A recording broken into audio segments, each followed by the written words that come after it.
હું છોકરાલાલ મહારાજ છું. આજે અમારે બર્થડે પાર્ટીનો મેન્યુ છે અને આજે બધું આ છે કે ભાઈ મળીને કરી રહ્યા છે. પછી અમે કિચનમાં જઈ રહ્યા છે. આજનો અમારો મેન્યુ ચાટ છે.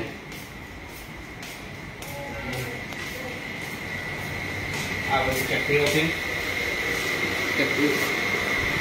ચટણીઓ છે બધી ચાટની. આ પછી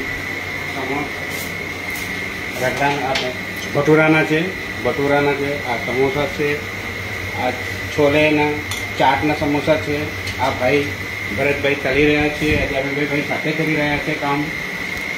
ચટણીઓ બોલો. આ ચટણી છે, આ લીલી ચટણી છે, આ લસણની છે. આ બધી ચાટો મેં તૈયાર કરી રાખ્યું છે. હવે ચાટ બનાવશું. આ ડબ્બામાં ફૂલો ભરેલી છે. ફૂલો બધી ઘરની બનેલી છે. આ બધું છે, આ સેવ છે, આ બધું ઘરનો જ છે. એટલે આજે બર્થડે પાર્ટી છે.